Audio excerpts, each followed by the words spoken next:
Michael Neuenschwander, who's going to join us now from Outlook Wealth Advisors, is here to talk about the challenges that women face and share steps that they can gain financial confidence. Good morning, Michael. How are you doing? Good morning. Glad to be here. Let me go ahead and ask you first, why is money such a big stress factor for women? Well, it's, as you kind of mentioned, definitely inflation has caused stress for everyone, but it's sort of compounded even worse for women because of some of the traditional things that have gone on, meaning the wage gap, is still a very real thing. Even last year, women typically earned about 18% less than men.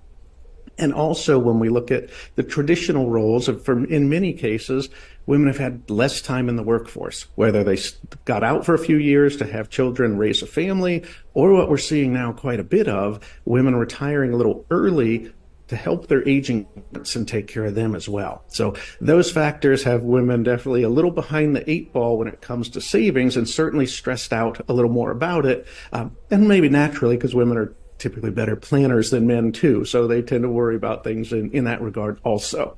What about, Michael, the unique obstacles that women may face compared to men when it comes to finances? Well, women typically live about 6 years longer than men. And so simply living longer, making sure that money lasts is a big deal.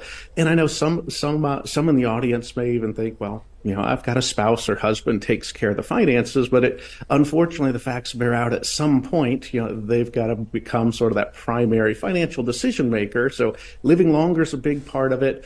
Lower Social Security is another big thing because of that same reason.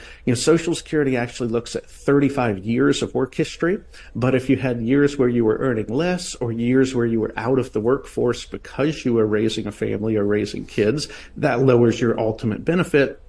And also, women face higher health care costs.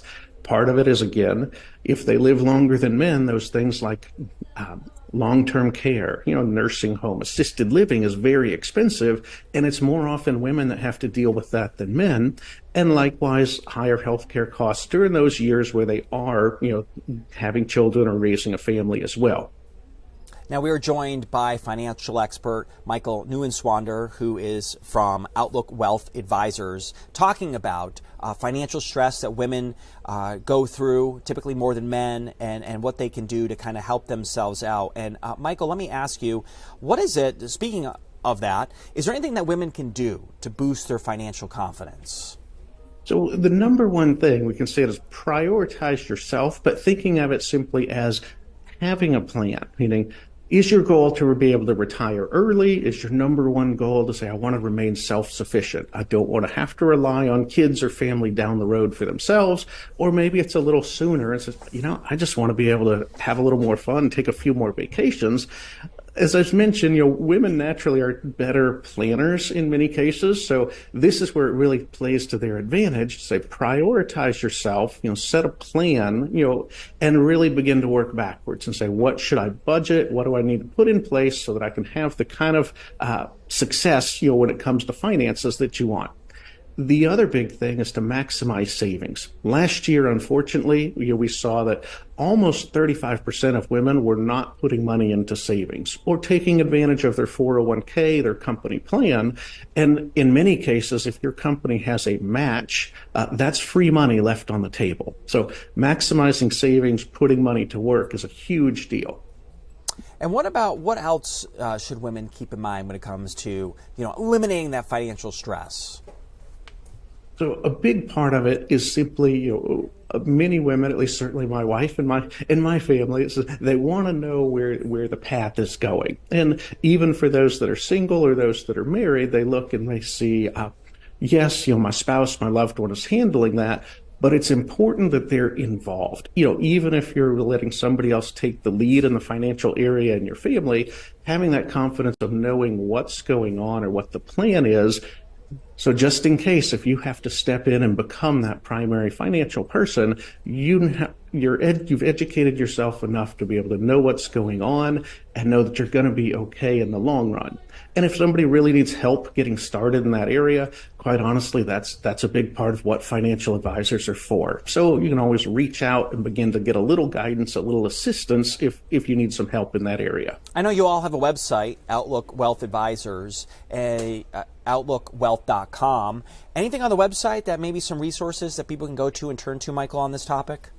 Yeah, under the resources, we have some tools in terms of being able to help with actual retirement projections. How much money do you need for retirement? What kind of retirement or expenses may you face? As well as some helpful links back to Social Security to help explain some of the rules around both spousal benefits and your own benefits, things like that that'll really help people get on the right path to making sure that they can ultimately have the kind of retirement, hopefully, that they've dreamed of and really begin to enjoy that. Michael, what's the one thing I can do today that can alleviate that stress? If I could do one thing, what would that be? The biggest thing you can do today is really begin to sit down and have a budget, simply knowing where your money is going. And that can be as simply as just jotting things on a piece of paper, or what I advise people is the 30-second answer. Log into your bank and simply pull up, the expenses for all of last year. And so it may not tell you exactly where they went, but it gives you an honest answer of how much you really spent.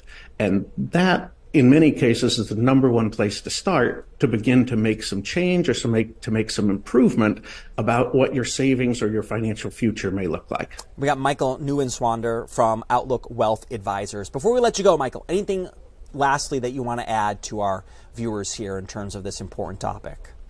Well, we talk about money and we talk about finances. We're right in that time of year where everybody's thinking taxes too.